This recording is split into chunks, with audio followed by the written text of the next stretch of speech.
तो हम लोग कल बात कर रहे थे, और कल क्या पिछले 2 दिन से बात कर रहे हैं कि अगर देश का संविधान संघात्मक है, तो भी देश के जीवन में ऐसी जरूरतें पैदा हो सकती हैं जब केंद्र को उन विषयों पर भी स्टेप्स लेने पड़े जिन विषयों पर राज्यों को स्टेप लेने की अधिकारिता ये संविधान के द्वारा प्रदत्त है।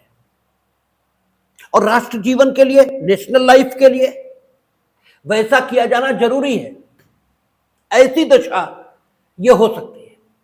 तो भारत का संविधान जब बना तो दुनिया के 3 फेडरल कॉन्स्टिट्यूशंस के लागू होने का अनुभव यह उपलब्ध था, और जो चीज उपलब्ध है उसका लाभ न लेना यह सिर्फ मूर्खों के चित्त की अवस्था हो सकती है। बुद्धिमत्ता इसी में है कि जो कुछ उपलब्ध है उसको अनुभव के तौर पर ग्रहण कर लिया जाए और उससे सीख ली जाए। कहा जाता है कि आग जलाती है, इसके अनुभव के लिए जरूरी यह नहीं है कि आप खुद अपना हाथ आग में दे दो। जो आग से दुर्घटना में भी जल गए हैं उन्हें देखकर भी यह जाना जा सकता है कि आग जलाती ही होगी, अदरवाइज जैसा शरीर हमारा है वैसा ही इनका है, और ये आग में पड़े और जल गए। तो डेफिनेटली जब हम आग में पड़ेंगे तो हम जल ही जाएंगे। ये जिद कि हम आग में पड़कर ही, जलकर ही ये जानेंगे कि आग जलाती है, ये जिद बेवकूफी की ही कही जाएगी। इसलिए अगर कोई कहता है कि हमने अपना संविधान दूसरों की कार्बन कॉपी करके बनाया है, तो वो आदमी सिर्फ गधा है, सिर्फ बेवकूफ है, इसके अलावा कुछ भी नहीं। जब हमारी जरूरत संघात्मक ढंग के संविधान से पूरी हो रही है तो हमें संघात्मक संविधान चाहिए, क्योंकि हमारी जरूरत जिस ढंग से पूरी हो रही हमें वही काम करना चाहिए। तो हमारी जरूरत संघात्मक संविधान की है, इसलिए हमने संघात्मक संविधान अपनाया, और 3 मॉडल हमारे सामने। तो हम उन मॉडल्स को स्वीकार न करें और अपने नए मॉडल का कॉन्सेप्शन करें तो ये प्रक्रिया न सिर्फ कठिन है बल्कि इनोवेटिव भी होगी, और फिर जब ये व्यवहार में, उपयोग में आएगी तब इसकी कमियां प्रकट होंगी, और फिर कालांतर में 100-200 बरस में हम इसमें कमियां दूर करते करते भले ही इसे परफेक्ट बना लें, जिसकी कोई संभावना नहीं है, क्योंकि परफेक्शन ये स्थिति और परिस्थिति में होता है। आज जो परफेक्ट है कल वो परफेक्ट नहीं होगा, और स्थिति और परिस्थिति लगातार बदल रही है। ठीक है, केवल परिस्थिति का न बदलना, इसी को मृत्यु भी कहा जाता है। जीवन का मतलब है, ठीक है, गति। ठीक है, जीवन लगातार परिवर्तित होने का नाम है। तो स्थितियां लगातार बदलेंगी, आप कुछ भी परफेक्ट नहीं बना सकते। ठीक है, ईश्वर के अलावा परफेक्ट कोई कुछ बना ही नहीं सकता, क्योंकि परफेक्ट बनाने के लिए आपको भूत, भविष्य और वर्तमान तीनों का ज्ञान होना चाहिए, तभी परफेक्शन आ सकता है। क्योंकि भविष्य आज जो है उसके आधार पर निर्मित होगा। ठीक है, भूत क्या है? वो जो कभी वर्तमान रह चुका है, और भविष्य वो होगा जो आज के आधार पर निर्मित होगा। ठीक है, तो आज के आधार पर जो निर्मित होगा वो कैसा होगा इसकी कोई कल्पना नहीं हो सकती। इसलिए परफेक्ट तो कुछ बन ही नहीं सकता, लेकिन बुद्धिमत्ता इसमें है कि अब तक जो हो चुका कम से कम उससे सबक लेकर हम व्यवस्था का निर्माण करें। तो जो framers of the Indian constitution थे, उन्होंने 3 जो संघात्मक संविधान है उनकी फंक्शनिंग को देखा, और वहां जो कमियां आई, वहां जो कठिनाइयां आई, और उन कठिनाइयों से निपटने के लिए जो उपाय किए गए, उन उपायों की उपयोगिता, इसको दृष्टि में रखकर क्या किया कि हमारे संविधान में एक ऑलरेडी ऐसी व्यवस्था निर्मित की कि आने वाली जो समय और चुनौतियां होंगी उनसे हम बेहतर ढंग से बिना किसी कठिनाई के निपट सकें। हमने आपको कहा था कि जब विश्व युद्ध हुआ, सेकेंड वर्ल्ड वॉर, तब अमेरिका में ऐसी जरूरत अनुभव हुई कि केंद्र राज्य के विषयों पर विधायन करे, और कर ही नहीं पा रहा था क्योंकि वहां अनुच्छेद 250 जैसी कोई व्यवस्था थी नहीं। अनुच्छेद 250 हमारे यहां है जो कहता नेशनल इमरजेंसी, इफ, ठीक है, नेशनल इमरजेंसी इज रनिंग, आपात की उद्घोषणा यदि प्रवर्तन में है, और आपात की उद्घोषणा प्रवर्तन में होने के लिए वायु आक्रमण, युद्ध, ये आधार है। लेकिन ये ऐसी दशा अमेरिका में नहीं है, और जब अमेरिका में नहीं तो वहां हो नहीं सकता था। तब वहां निर्वचन की प्रक्रिया ये अपनाई गई, और हमने आपसे कहा था कि शब्द के दो अर्थ होते हैं, एक उसका उदार अर्थ होता है और एक उसका सीमित अर्थ होता है। उदार अर्थ जब हम ले लेंगे शब्द का तो उसमें बहुत कुछ शामिल हो जाएगा, और जब सीमित अर्थ हम उसका लेंगे तो एक विशेष प्रक्रिया जिसको आइडेंटिफाई, जिसको रिकॉग्नाइज करने के लिए सामान्यतः लोग उस शब्द का उपयोग समाज में करते रहते हैं, हम उसका वो अर्थ ये ग्रहण कर लेते हैं, और ये उसकी, ठीक है, आपका ऐसा उसका अर्थान्वयन कहा जाता है जो स्ट्रिक्ट या शाब्दिक कहलाता है कानून की दुनिया में। तो अमेरिका की रक्षा, इस शब्द का उदार अर्थान्वयन न्यायालयों ने किया, और इसी को जुडिशियल एक्टिविज्म कहा जाता है। एक्टिविज्म, इस शब्द का अगर नेचुरल मीनिंग निकालें, एक्टिविज्म का नेचुरल मीनिंग क्या है? एक्टिविज्म का नेचुरल मीनिंग ये है कि जब आप खुद कुछ करो, ठीक है ना, जब आप परिस्थितियों में खुद कुछ इनिशिएटिव लेते हो तो आप एक्टिविज्म शो कर रहे हो, और खुद कुछ करने में जो सीमा है उसका उल्लंघन भी ना करो। यानी परिस्थिति से निपटने के लिए जो पूर्व से सामाजिक नियम है, उस सामाजिक नियम का उल्लंघन किए बिना या उस सामाजिक नियम द्वारा निर्धारित सीमा के भीतर रहते हुए जब आप परिस्थिति से इफेक्टिव ढंग से निपटने के लिए खुद कुछ करते हैं तो वो एक्टिविज्म कहलाता है। ये एक्टिविज्म का नेचुरल मीनिंग है। आपसे कई बार जुडिशियल एक्टिविज्म पर बोलने के लिए कहा जाता है, और आप अनेकों उदाहरण देते हैं कि साहब सुप्रीम कोर्ट ने एसआर बम्बई में जुडिशियल एक्टिविज्म का प्रदर्शन किया है, केशवानंद भारती में जुडिशियल एक्टिविज्म का प्रदर्शन किया है। ऐसे उदाहरण आप देते हैं, लेकिन उदाहरण से परिभाषा नहीं बन जाती है। परिभाषा अलग बात है और उदाहरण अलग बात है। परिभाषा यह बताती है कि कोई विचार या कोई वस्तु इनफैक्ट तत्व में क्या है, और उदाहरण से आप परिभाषा की सत्यता को सिद्ध करते हैं कि मेरे द्वारा दी गई परिभाषा सत्य है क्योंकि हमने ये तत्व बताए हैं परिभाषा के, और इस उदाहरण में ये तत्व दिख रहे हैं, इसलिए ये उदाहरण परिभाषा का उदाहरण है। ठीक है ना? तो परिभाषा और उदाहरण दो अलग बातें हैं, यद्यपि दोनों के बीच संबंध है, और ठीक है, उदाहरण को परिभाषा की सत्यता को सिद्ध करने के लिए ही दिया जाता है, लेकिन फिर भी जब आपसे परिभाषा देने की अपेक्षा हो और आप उदाहरण दो तो आप अच्छे वक्ता नहीं कहे जा सकते। इसीलिए जब जुडिशियल एक्टिविज्म पर आप बोलते हो तो बढ़िया नहीं लगता, मजा नहीं आता, क्योंकि आप जुडिशियल एक्टिविज्म तो बता ही नहीं रहे। और जुडिशियल एक्टिविज्म इसलिए नहीं बता पा रहा है क्योंकि एक्टिविज्म ही नहीं मालूम। और एक्टिविज्म आपसे कहा जाए बताइए तो आप वही 3 इडियट की तरह किताबें लेकर डट जाते हैं और ढूंढना शुरू। एक्टिविज्म की मीनिंग ढूंढने की कोई जरूरत नहीं है, आपको दिखता नहीं एक्टिविज्म क्या चीज है, जो है वही तो लिखा है।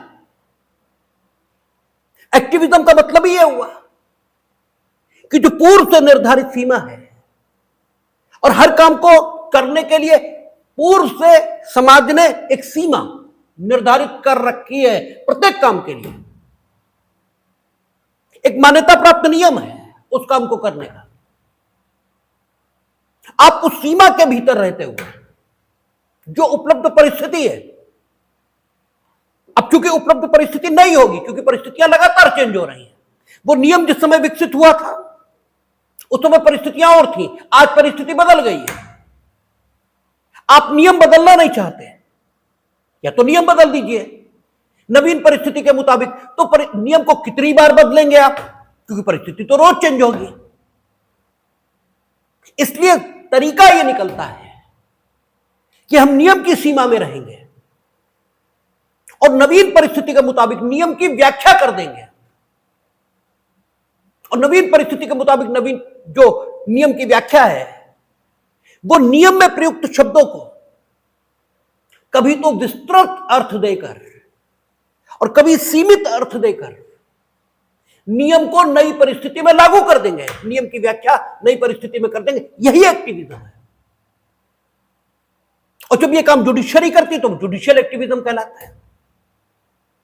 सीमा निर्धारित, संविधान के बाहर कुछ नहीं होगा। तो संविधान क्या है? ये जो इसमें लिखा है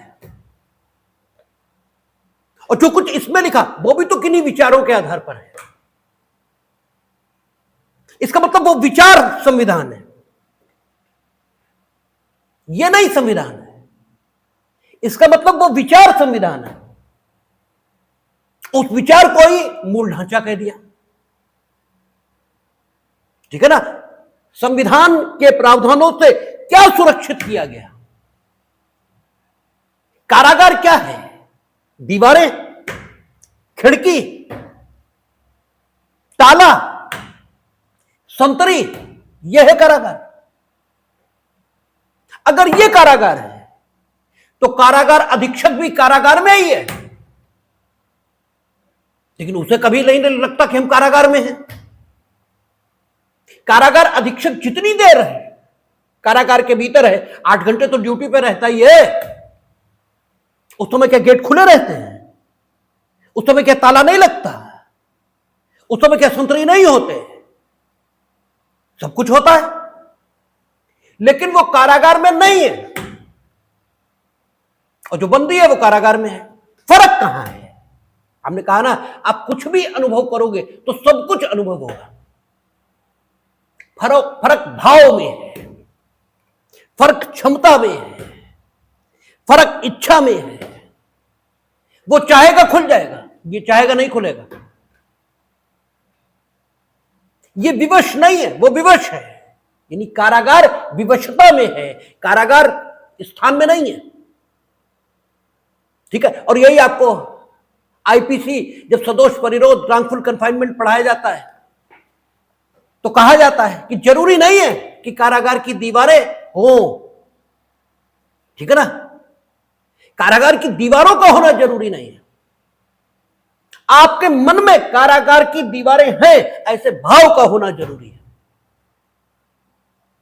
ठीक है ना? तो एक्टिविज्म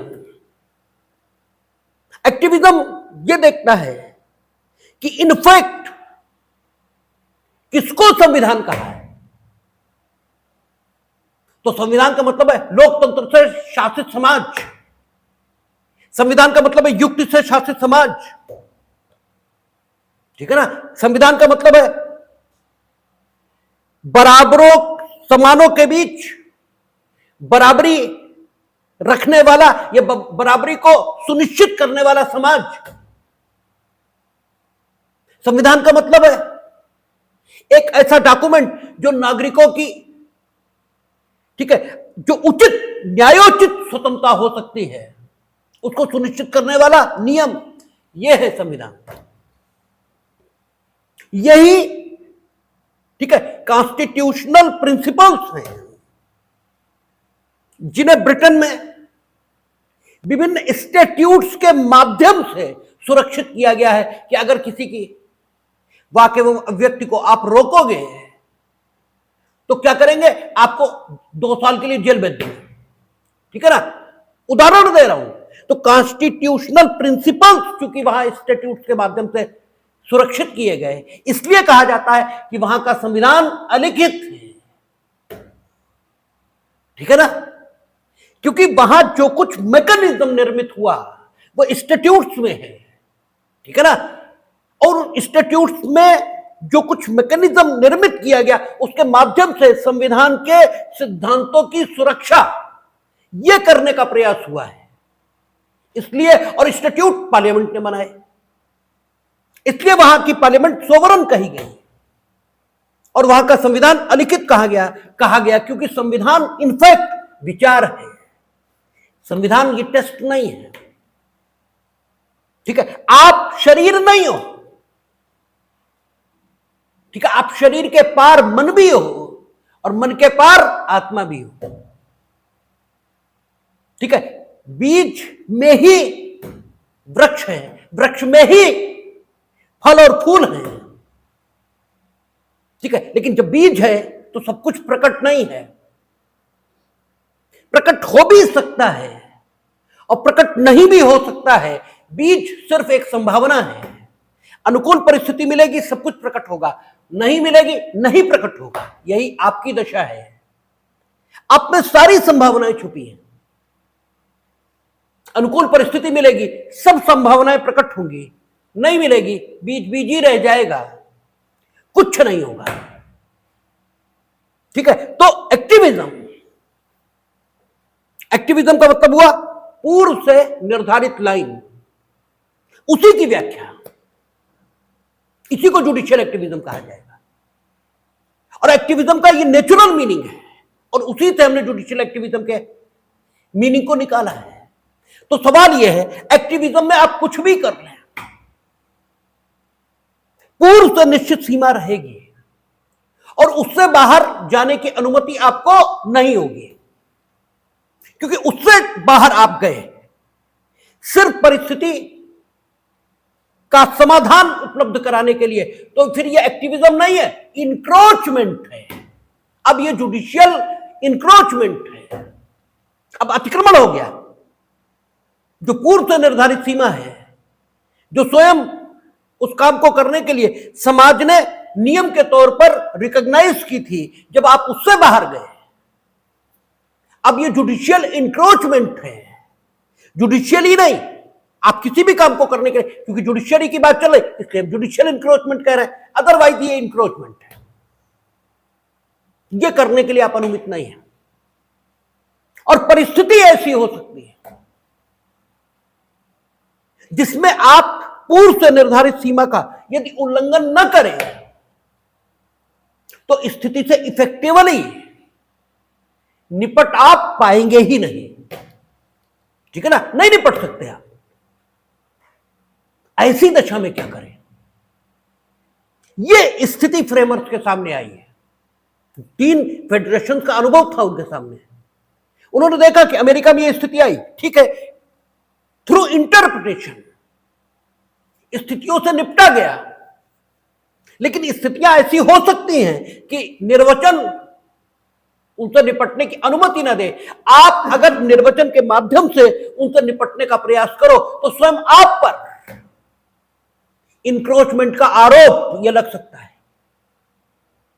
ठीक है ना, और एक बदतमीज आदमी की बात छोड़ दीजिए, एक जो सभ्य व्यक्ति है उसके लिए सबसे बड़ा, जो उसकी मृत्यु के समान लांछन यही है कि उसकी निंदा करिए। उसकी निंदा करिए, मीनिंग देर भाई, उसकी निंदा करिए, इसे भी पॉजिटिव अर्थों में कि उसने निंदा करने लायक काम कर दिया इसलिए उसकी निंदा हो रही। वैसे तो आप निंदा कर रहे हो तो आप ही बदतमीज हो। अब यूं तो कहावत है कि कुत्ते का स्वभाव भौंकना है और हाथी का स्वभाव चलना है। ठीक है, तो आपने उचित निंदा की है। अगर ये स्थिति आई है तो एक शर्मदार आदमी के लिए डूब मरने की स्थिति है, और जुडिशरी को कम से कम शर्मदार इंस्टीट्यूशन माना जाएगा। इसलिए फ्रेमर्स के सामने ये स्थिति आई है। उन्होंने कहा कि नहीं बन पाएगा मामला अगर केवल इंटरप्रिटेशन का प्रोसेस रखा। और क्यों रखें जब हम बनाने जा रहे हैं? उनका तो बन चुका था, उनके सामने ऑप्शन नहीं था, हमारे सामने विकल्प थे, हम क्यों रखें ऐसा?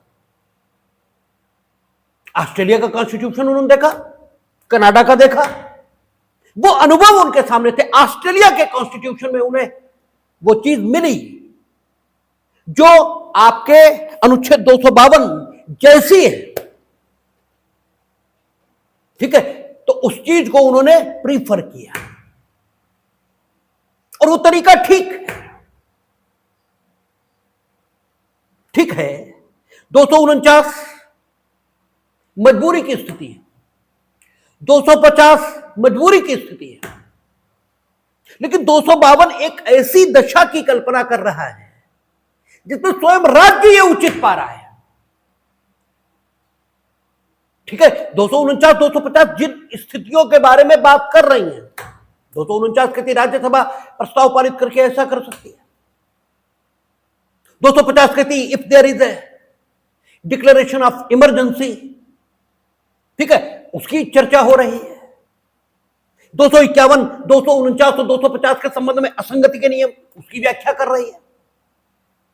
वो करना भी जरूरी है क्योंकि 254 एक असंगति की मात्रा तक शून्य कर देता है, और यहां फॉर द टेम्परेरी फेज, ठीक है, कानून केंद्र का है और वो असंगत हुआ क्योंकि केंद्र का कानून स्वयं टेम्परेरी फेज के लिए है। इसलिए 254 एक को हम लागू कर देंगे और राज्य का कानून शून्य हो जाएगा, तो ये ठीक बात भी नहीं। इसलिए केंद्र का कानून केंद्र के कानून के विरोध में बना हुआ राज्य का कानून अप्रवर्तनीय घोषित किया जा सके, इसकी जरूरत है। और इसके लिए 251 इस लेजिस्लेटिव टेक्निक का उपयोग हुआ है। इसके बाद 252 अब इन दशाओं को छोड़ दें तो स्थितियां ऐसी भी हो सकती हैं जब स्वयं राज्य को यह लग रहा है कि इट विल बी बेनिफिशियल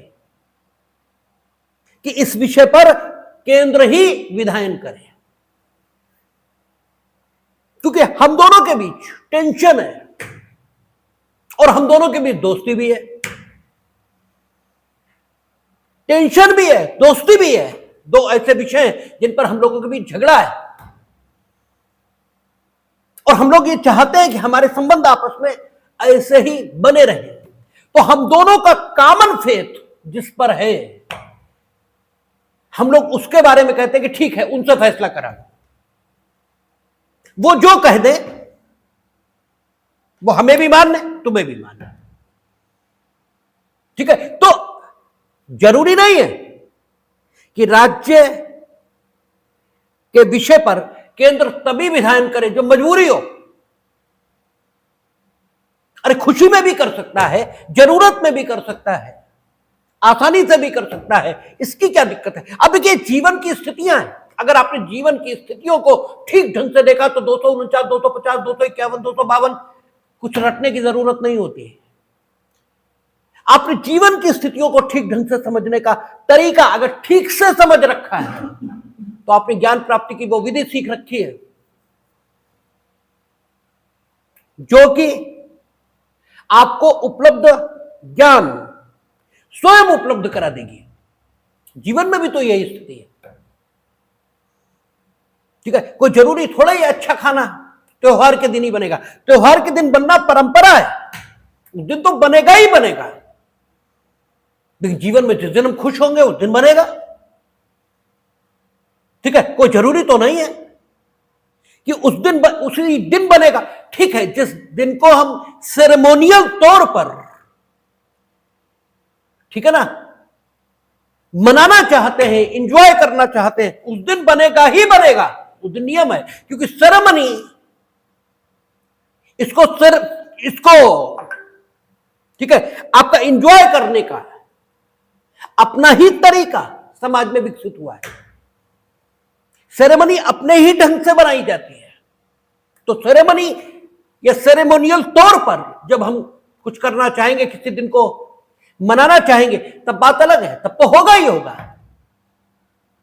लेकिन सेरेमोनियल तौर पर नहीं भी मनाएंगे तो भी हमारा मन जिस दिन होगा उस दिन करेंगे। यह सिद्धांत जीवन का, ये यहां लिखा है। 252 कहता है अगर 2 या अधिक राज्य ये तय करते हैं, ठीक है, 2 या अधिक राज्य, उनका विधानमंडल, ये शब्द प्रयोग हुआ। और कल हमने कहा था कि चूंकि शब्दों के अर्थ संदर्भों में लिए जाएंगे, इसलिए यहां विधानमंडल का अर्थ राज्यपाल सहित नहीं लिया जाएगा, क्योंकि राज्यपाल सहित विधानमंडल के कृत्यों पर, ठीक है, हस्ताक्षर या मोहर लगाने का काम तभी होता है जब वो कानून बनाए। यहां कानून नहीं बनना, यहां कानून बनाने के लिए अधिकृत कर लें किसे? केंद्र को।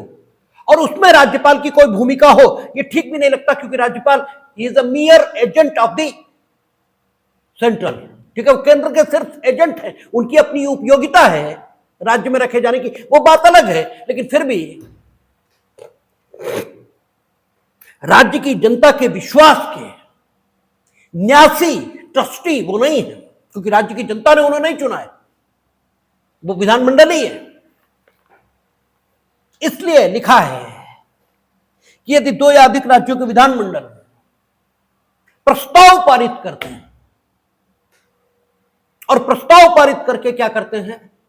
केंद्र को अधिकार देते हैं कि केंद्र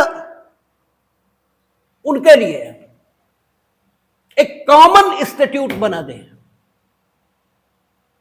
तो केंद्र के लिए विधिपूर्ण होगा कि राज्य सूची में प्रगणित उस विषय पर जिसके संबंध में राज्य के विधानमंडल ने विधायी प्रस्ताव पास करके कानून बनाने का हक उन्हें प्रत्यायोजित कर दिया, उसके संबंध में केंद्र या केंद्रीय विधायिका स्वयं कानून का निर्माण कर सके। लेकिन बात इतनी सीधी नहीं होती कि बस इतने से ही बात समाप्त हो जाए, क्योंकि बात से बात निकलती है। वो कहते हैं ना, बात निकलेगी तो फिर दूर तलक जाएगी, ठीक है।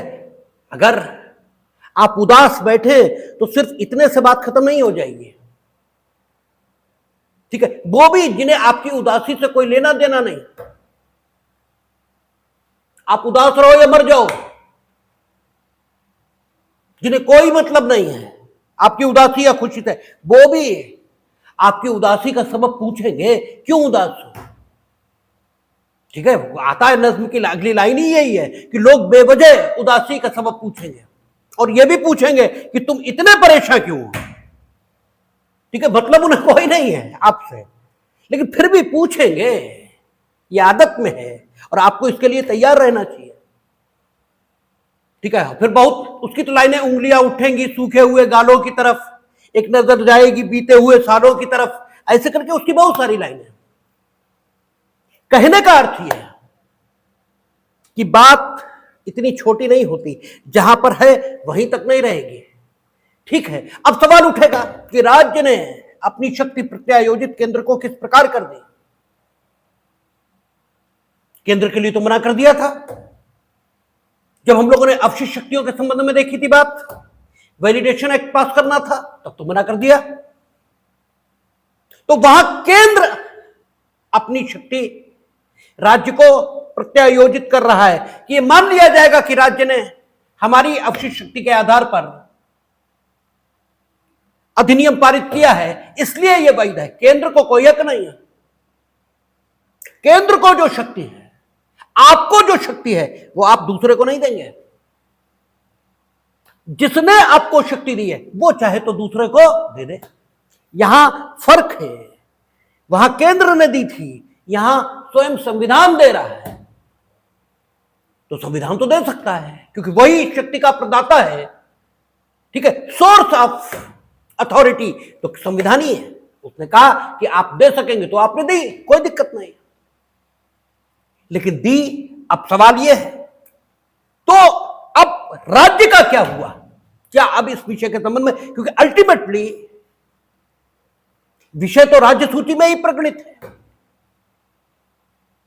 तो अब सवाल यह भी उठ रहा है कि क्या राज्य की विधायी शक्ति इस पर्टिकुलर विषय के संबंध में समाप्त हो गई है? ठीक है। और सवाल यह भी उठ रहा है कि सूचियों के अर्थान्वयन का जो प्रथम सिद्धांत है वो यह कहता है कि अगर एक विषय पर विधान की शक्ति किसी को है तो उस विषय से संबंधित जितने भी आनुषंगिक विषय हो सकते हैं वे सब उस विषय में शामिल माने जाएंगे, यानी विषय को पूर्ण विस्तार के साथ पढ़ा जाएगा और उन सभी विषयों पर विधान की शक्ति संबंधित विधायिका को प्राप्त हो जाएगी। तो राज्य ने जब एक विषय पर विधान की शक्ति केंद्र को दे दी तो क्या इस विषय पर संपूर्ण रूप से राज्य की विधायी शक्ति सीज कर गई है? ठीक है, यह प्रश्न उठेगा। और चौथा प्रश्न यह उठ जाएगा कि भविष्य में अगर इस कानून को केंद्र ने समाप्त कर दिया तो जिस राज्य के विधानमंडल ने प्रस्ताव दिया था केंद्र को, उसके विधानमंडल के प्रस्ताव के अभाव में अगर वो भी समाप्त करने का प्रस्ताव पारित कर दे तब तो बात अलग, लेकिन उसने समाप्त करने का प्रस्ताव नहीं पास किया, पार्लियामेंट ने समाप्त कर दिया, क्योंकि जिसने बनाया वो खत्म भी कर सकता है। तो इस पर्टिकुलर राज्य में जहां बनाने के लिए तो प्रस्ताव पारित किया गया था लेकिन खत्म करने के लिए कोई प्रस्ताव पारित नहीं हुआ, यहां इस कानून का क्या भविष्य है? ठीक है। और अगला प्रश्न यह उठता है कि अगर इस कानून में संशोधन की आवश्यकता हुई तो संशोधन कौन करेगा, पार्लियामेंट या स्टेट लेजिस्लेचर? और उससे भी अगला सवाल यह उठता है कि अगर पार्लियामेंट संशोधन करेगी तो क्या उसे दोबारा राज्य के विधानमंडल द्वारा संशोधन किए जाने का प्रस्ताव दिया जाना चाहिए तब वो संशोधन करे, या अपनी इच्छा से वो संशोधन कर सकती है? ये इतने सारे सवाल इस बात में से निकल आते हैं। वही है ना कि बात निकलेगी तो फिर दूर तलक जाएगी। ऐसे नहीं चलेगा कि आप खाली उदास बैठ जाओ और बस बात खत्म हो जाए, ऐसे नहीं होगा। ठीक है, बात निकलती है तो फिर बातों से बातें निकलेंगी। इन सब बातों के उत्तर चाहिए। 252 ये कहता है, नो डाउट, 2 या अधिक राज्यों के विधानमंडल किया भी है, 2 या अधिक राज्यों ने 11 राज्यों के विधानमंडल ने प्रस्ताव दिया केंद्र को कि आप शहरी भूमि, अर्बन लैंड, जो राज्य सूची में प्रकटित सूची, ठीक है, आपका एंट्री नंबर 18 लैंड, तो लैंड शब्द के अंतर्गत एग्रीकल्चरल हर प्रकार की लैंड आ गई। इस लैंड से अर्बन लैंड ये निकालकर केंद्र को प्रस्ताव दे दिया कि आप 11 राज्यों में, और केंद्र ने कानून बनाया urban land ceiling act. Ceiling का मतलब यह होता है कि यह तय कर दिया जाएगा शहरी भूमि आप इतनी ही अपने पास रखेंगे। ठीक है, आप ये नहीं करेंगे कि आपके पास पैसे हैं तो आप शहर में 20 मकान खरीद लेंगे तो बाकी लोग कहां रहेंगे? तुम्हारे पास पैसे तो सब तुम ही खरीद लोगे, तो कोई मतलब ही नहीं हुआ। ठीक है ना, यही तो बात है कि जब दुर्योधन ये कह रहा कि सुई की नोक के बराबर जमीन नहीं देंगे, तो जमीन आई कहां से भाई? तुम्हारी है। जो बेसिक प्रिंसिपल है वो ये है कि जमीन तुम्हारी नहीं है, उसी की है, उसी के हम हैं, उसी के आप हो। तो किसी को यह हक नहीं हो सकता कि वो अपनी सामर्थ्य के आधार पर दूसरे के लिए कहे कि वो उसके अस्तित्व के लिए सुई की नोक के बराबर जमीन नहीं देगा। और यह कहना ईश्वरीय व्यवस्था के प्रतिकूल है, और जो यह कहता है वही अधर्मी है। ठीक है ना, मूर्खों के बस का नहीं है धर्म को समझना। धर्म का मतलब है जीवन पद्धति। जो यह कहता है वही अधर्मी है कि ईश्वर की व्यवस्था के प्रतिकूल बोल रहा है। इसलिए महाभारत जायज है। जब यह स्थिति आ जाए कि आप सुई की नोक के बराबर जमीन नहीं देंगे, दूसरे को अपने अस्तित्व के को बनाए रखने के लिए, और वो भी उन्हीं का, जमीन भी उसी की। तुम हो कौन? ठीक है, आप अपनी सामर्थ्य के आधार पर अपनी सामर्थ्य का विस्तार इस प्रकार करेंगे। तो यही स्थिति कृषि में है। एग्रीकल्चरल लैंड 75 बीघे से ज्यादा आपके पास नहीं होगी, नहीं 12.5 एकड़, एक सीलिंग लगाई गई। कहीं ऐसा ना हो कि तुम अपने पैसों अपने सामर्थ्य के आधार पर दूसरों को भिखमंगा बना दो। ठीक है, यही स्थिति अर्बन लैंड के संबंध में 11 राज्यों में आई, और 11 राज्यों में क्या हुआ? केंद्र को यह हक दिया गया कि वो इस प्रकार की व्यवस्था करे कि एक अधिनियम बनाए, और उन्होंने बनाया। कई बार यह होता है कि एक नदी है 2 राज्यों 5 राज्यों से मिलकर बह रही, अब वहां बांध बनना है इलेक्ट्रिसिटी का, ठीक है, बंटवारा होना है, तो केंद्र का अधिनियम हो, यह ज्यादा अच्छा रहेगा। हर राज्य बनाएगा तो दूसरा राज्य कहेगा तुमने ज्यादा ले लिया, झगड़े होंगे। तो ऐसी दशाओं में 252 में दे देते हैं प्रस्ताव कि आप बना दीजिए, और वो बना देते हैं। ऐसा हुआ है, पूर्व में भी होता रहता है। लेकिन सवाल यह है, चूंकि राज्य ने विधायी शक्ति केंद्र को दी है, प्रत्यायोजित दी है, और आवश्यकता के कारण दी है, तो इसलिए यही कहते ना कि सिद्धांत दुनिया में सब है। सिद्धांत यह भी है कि न भूलेंगे ना माफ करेंगे, और सिद्धांत यह भी है भूलो और माफ करो। इसके लिए भगवान ने बुद्धि दी आपको कि आप ये तय करो कि क्या भूलेंगे और क्या माफ करेंगे, और क्या कभी नहीं भूलेंगे और कभी माफ नहीं करेंगे। ठीक है, दोनों प्रकार की स्थितियां और दोनों प्रिंसिपल हैं, दोनों प्रिंसिपल जीवन के ही है। तो भगवान ने बुद्धि दी है आपको, इसके लिए आपको देखना पड़ता है। तो अवशिष्ट शक्तियों के संबंध में, क्योंकि शक्तियां केंद्र की थी,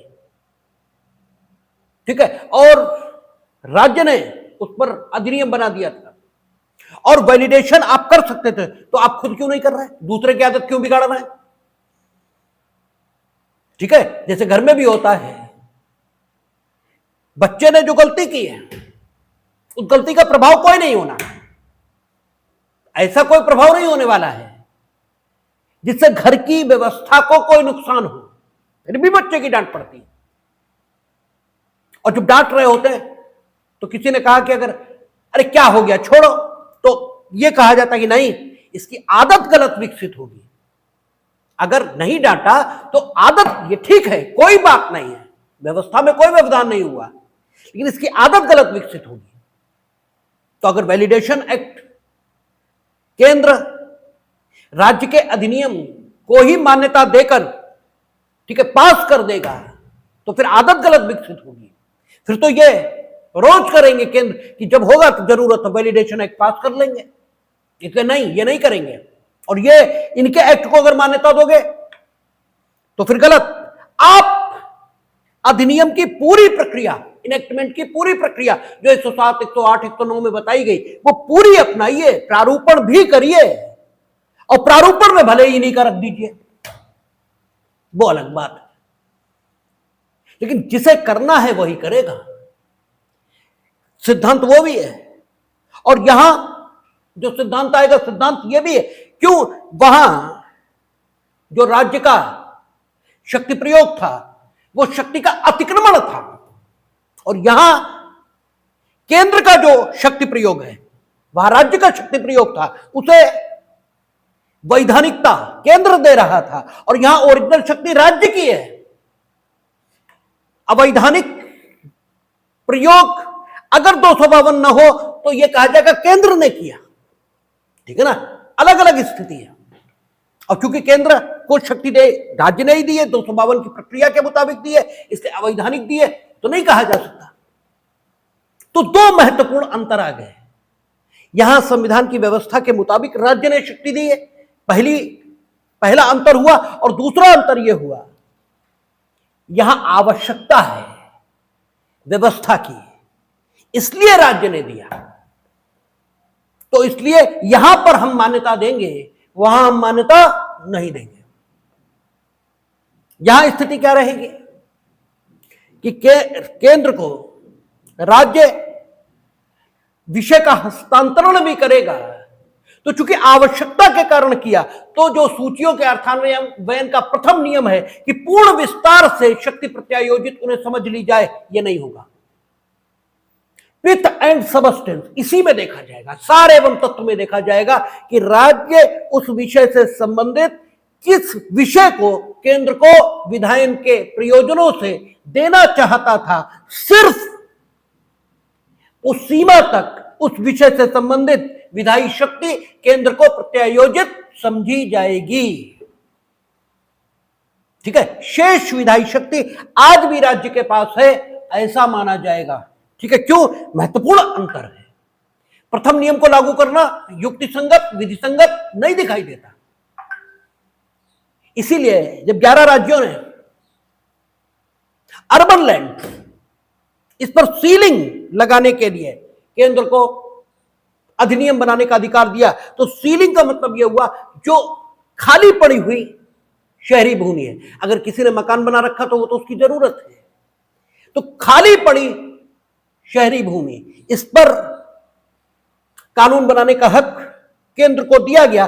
पिथ एंड सबस्टेंस में यह माना गया, और राज्यों ने जब ऐसी शहरी भूमि जिस पर बिल्डिंग बनी हुई थी उसके संबंध में विधायन करना चाहा और चुनौती दी गई इस आधार पर कि ये शक्ति का प्रत्यायोजन केंद्र को कर चुके हैं, इसलिए अब इन्हें शक्ति नहीं है विधायन की,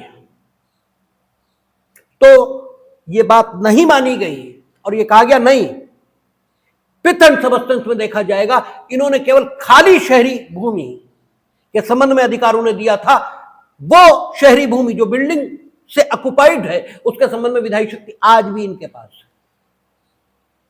एक और अंतर देखें 249-250 में, क्योंकि केंद्र ने शक्ति को अर्जित कर लिया था अपनी ही प्रक्रिया से, उसमें राज्य की कोई भूमिका नहीं थी।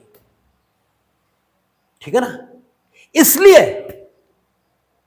राज्य को भी समवर्ती अधिकारिता संबंधित विषय पर विधायन करने की बनी रही, और 251 में असंगति का नियम भी दिया गया। ठीक है ना, समवर्ती अधिकारिता राज्य की रही, राज्य की अधिकारिता समाप्त नहीं हुई, लेकिन 254 में, वो सॉरी 254 कह रहे हैं, 252 में स्वयं राज्य ने अपनी शक्ति प्रत्यायोजित कर दी केंद्र को। इसलिए संबंधित विषय पर जो जिसके संबंध में शक्ति प्रत्यायोजित उन्हें हो जाएगी, उसके संबंध में राज्य की विधायी शक्ति शून्य हो जाएगी, फिर राज्य उस पर विधायन नहीं कर सकता। और इसलिए भी यह नियम रखना जरूरी है कि अगर किसी विषय से संबंधित केवल एक डायमेंशन या एक पक्ष केंद्र को प्रत्यायोजित किया गया, तो सार एवं तत्व में केवल वही पक्ष उनको प्रत्यायोजित हुआ है, ऐसा माना जाएगा। शेष विषय राज्य के पास ही है, ऐसा माना जाएगा। इसलिए अर्बन लैंड जो वैकेंट है उसी के संबंध में उनके पास अधिकार पहुंचा, यह माना जाएगा। शेष अधिकार आज भी राज्य के पास बना हुआ है, ऐसे मानकर चलेंगे। और जब ऐसे मानकर चलेंगे तो अगली समस्या खुद ही सॉल्व हो जाती है। अगली समस्या क्या है कि अगर इसमें संशोधन की जरूरत पड़ी, अगर इसको रिपील करने की जरूरत पड़ी, तो हक किसको होगा? तो नो डाउट केंद्र को होगा, क्योंकि सारी शक्ति प्रत्यायोजित उन्हें ही हो चुकी है। रिपील कर दिया उन्होंने, फिर शक्ति फिर वापस इनके पास आ गई, लेकिन रिपील होने तक संशोधन आदि की समस्त शक्तियां उन्हीं के पास होंगी, क्योंकि इनके पास कुछ बचा ही नहीं है।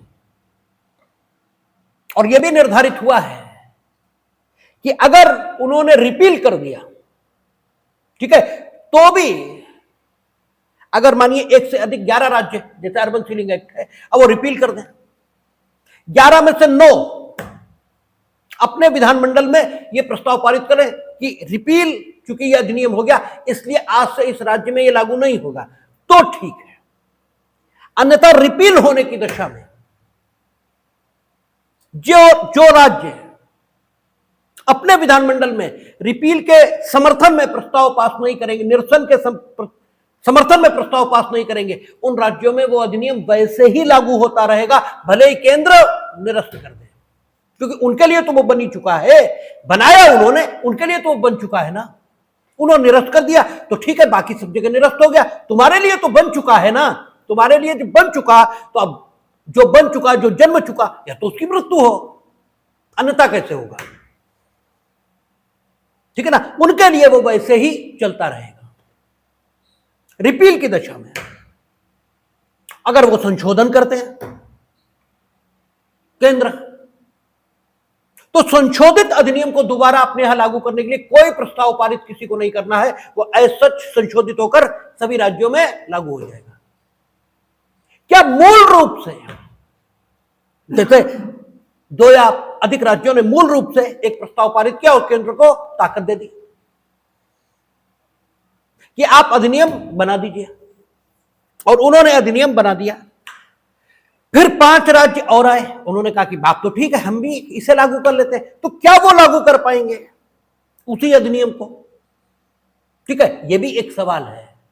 मूल रूप से प्रस्ताव पारित करने वाले राज्यों में वो राज्य शामिल नहीं थे, लेकिन जब इनेक्टमेंट आया तो उन्हें लगा कि हमें भी अपने यहां इसको लागू कर लेना चाहिए।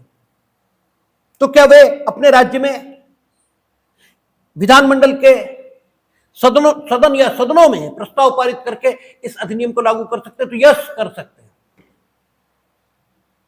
ठीक है ना। वही अधिनियम उनका भी लागू हो जाएगा, शर्त वही कि वे अपने विधानमंडल या विधानमंडल के दोनों सदनों में उस आशय का प्रस्ताव पारित करें।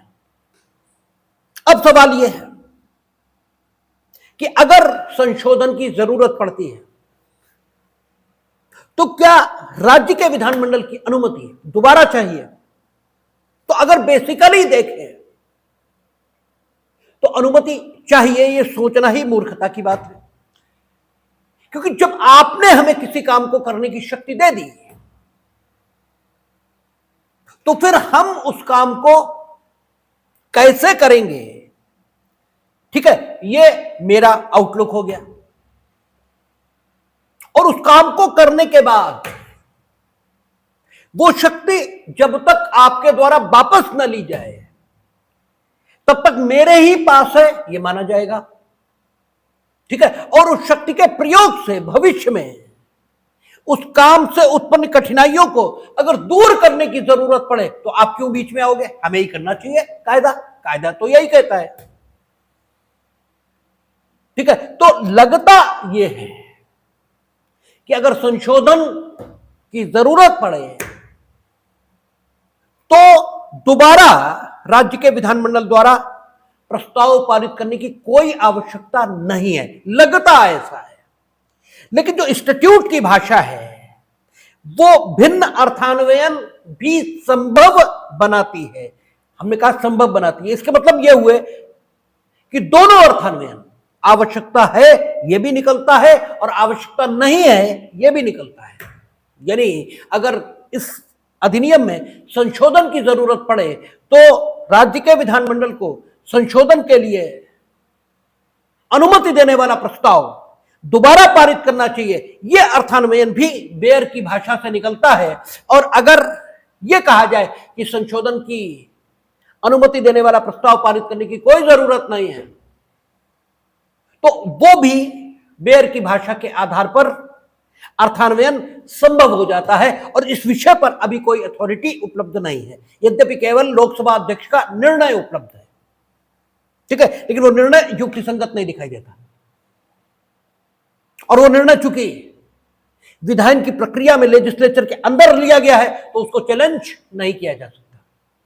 ठीक है ना, क्योंकि विधानसभा, लोकसभा या विधानसभा के अंदर जो कुछ तय होगा वो वहां के प्रिजाइडिंग ऑफिसर तय करेंगे और उसमें न्यायपालिका का कोई हस्तक्षेप नहीं है।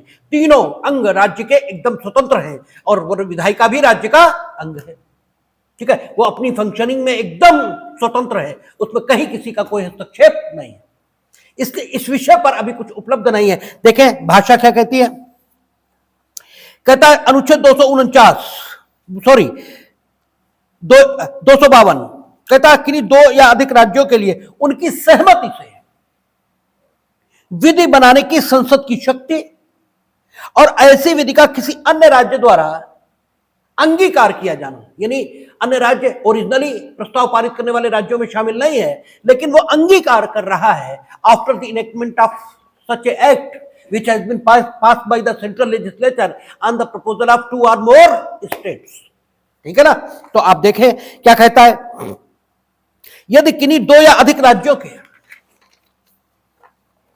विधानमंडल द्वारा, ठीक है, चलिए ये बाद में पढ़ लेंगे, सबसेक्शन 2 पहले पढ़ लेंगे क्योंकि उसी में वो बात है जो हम चर्चा करना चाहते हैं। कहा संसद द्वारा इस प्रकार पारित किसी अधिनियम को संशोधन या निरसन इसी रीति से पारित या अंगीकृत संसद के अधिनियम द्वारा किया जा सकेगा, इसी रीति से। ठीक है ना।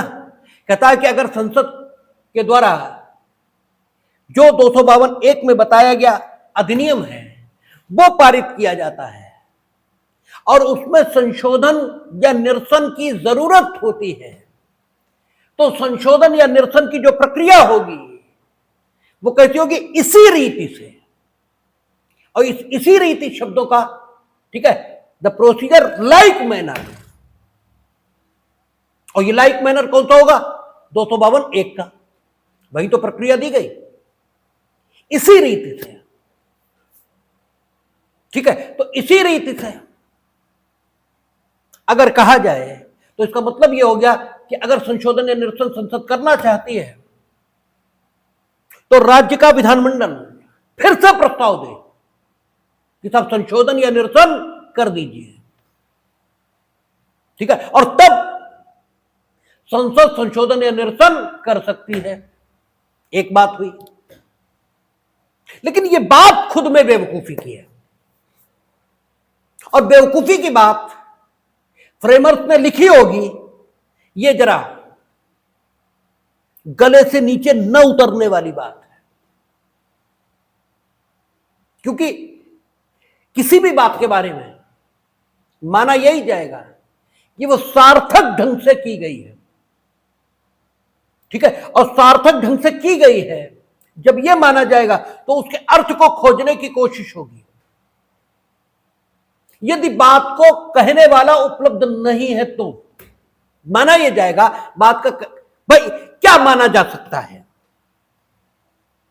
एक विचार, एक सेंटेंस हमारे सामने रखा है, इस सेंटेंस या विचार के संबंध में हम क्या माने, इसे कहने वाला पागल है, इसे कहने वाला निरर्थक बातें करता ही रहता है, ये माने, या हम ये माने कि नहीं, इसे कहने वाला ठीक आदमी रहा होगा, क्योंकि आदमी का ठीक होना उसका स्वभाव है, आदमी का ठीक होना यह उसकी नेचुरल परिस्थिति है। इसीलिए क्रिमिनल लॉ में क्या मानते हैं, क्रिमिनल लॉ में मानते हैं कि आदमी निर्दोष है, क्योंकि निर्दोष दोषी वो भगवान के यहां से नहीं आया था।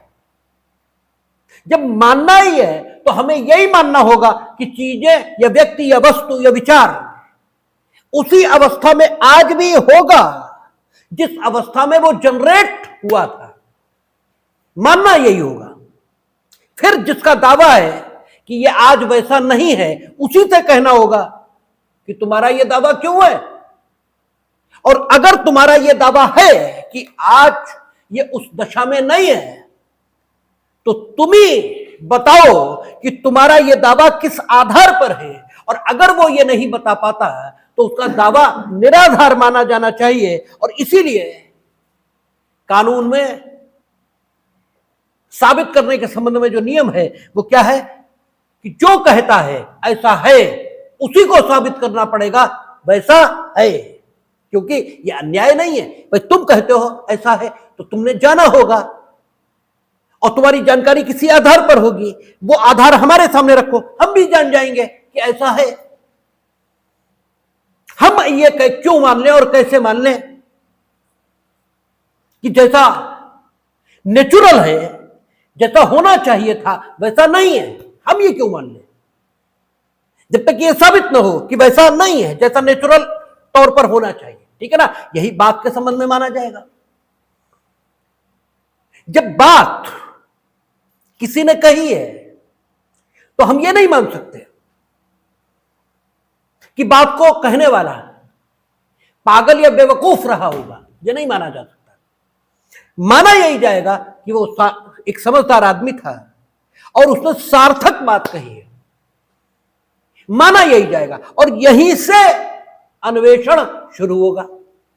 और अन्वेषण पर अगर हम ये पाते हैं कि नहीं भाई कोई आधार नहीं दिखता, तब हम ये मानेंगे कि बात निराधार है और कहने वाला पागल था। ठीक है ना? यानी प्रदम्पशन कथनकर्ता के स्वस्थ चित्त होने के संबंध में ही हो सकता है। निष्पत्ति, तर्क की निष्पत्ति यह हो सकती है कि वो पागल था।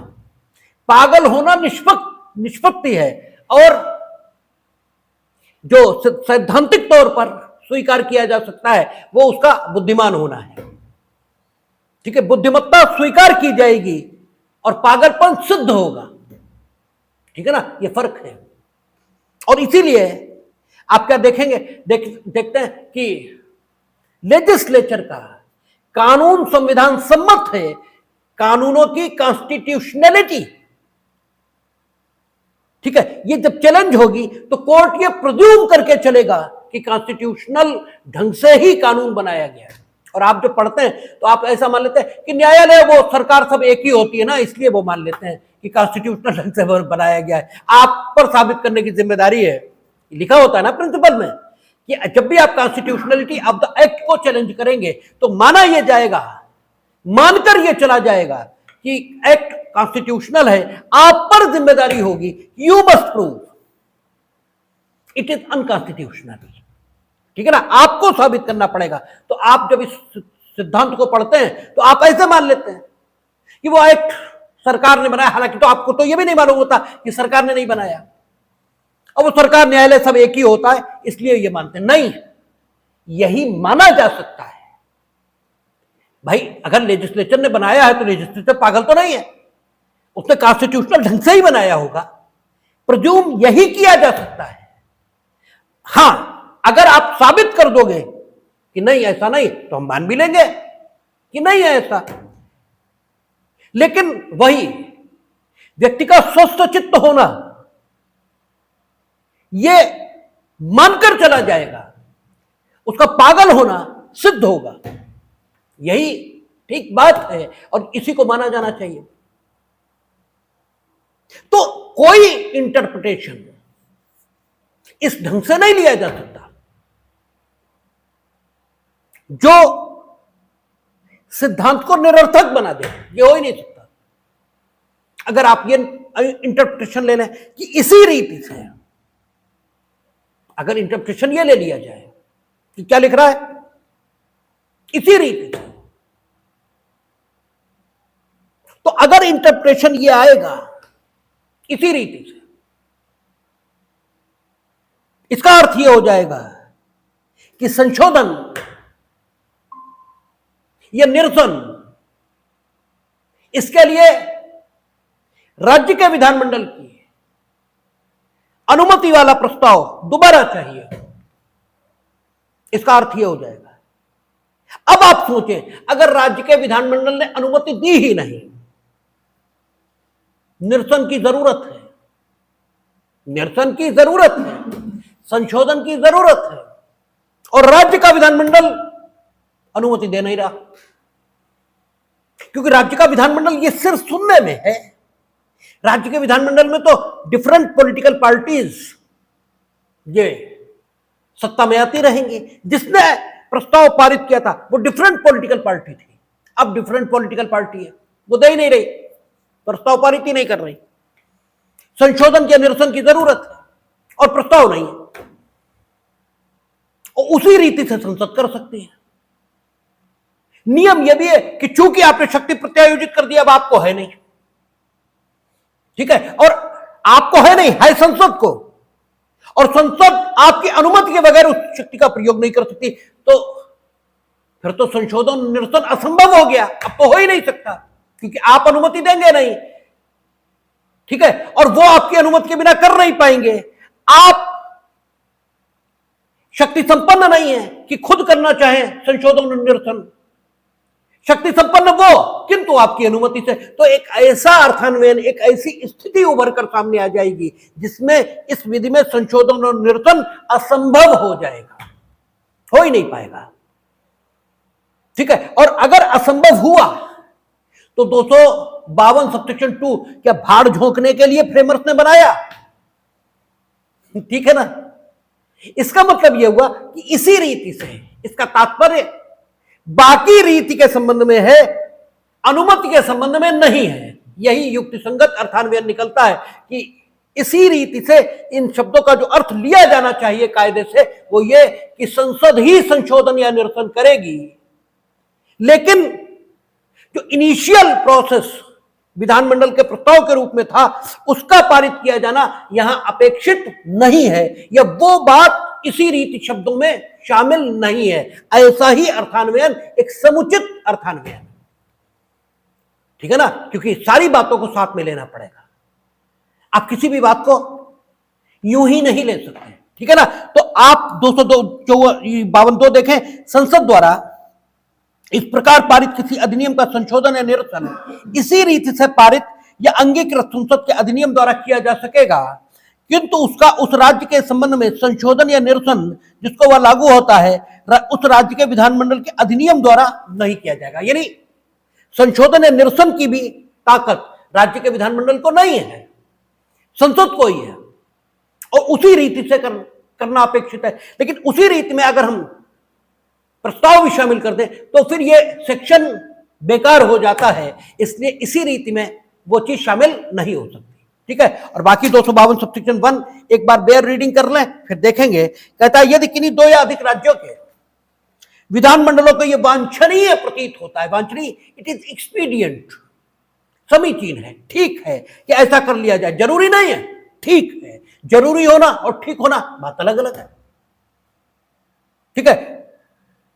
वॉकिंग जरूरी नहीं है, ठीक है, ऐसा वांछनीय है, ठीक है, कि उन विषयों के संबंध में संसद को अनुच्छेद 249 और 250 में यथा उपबद्धित के सिवाय, क्योंकि 249 250 में तो मैंडेटरी है, वो तो कर ही लेंगे, वो के सिवाय राज्यों के लिए विधि बनाने की शक्ति नहीं है। किसी विषय का विनियमन ऐसे राज्यों में संसद विधि द्वारा करे, अगर यह वांछनीय प्रतीत होता है कि ऐसे राज्यों में संसद 249 या 250 में उपबंधित स्थितियों के सिवाय भी अधिनियमन करे, तो उस विषय का तदनुसार विनियमन करने के लिए कोई अधिनियम पारित करना संसद के लिए विधिपूर्ण होगा, जो तत्पश्चात अपने विधानमंडल के सदन द्वारा, ठीक है, विधिपूर्ण होगा। और इस प्रकार पारित अधिनियम ऐसे राज्यों को लागू होगा और ऐसे अन्य राज्यों को लागू होगा जो तत्पश्चात अपने विधानमंडल के सदन द्वारा, या जहां 2 सदन हैं वहां दोनों सदनों में से प्रत्येक सदन द्वारा इस निमित्त पारित संकल्प द्वारा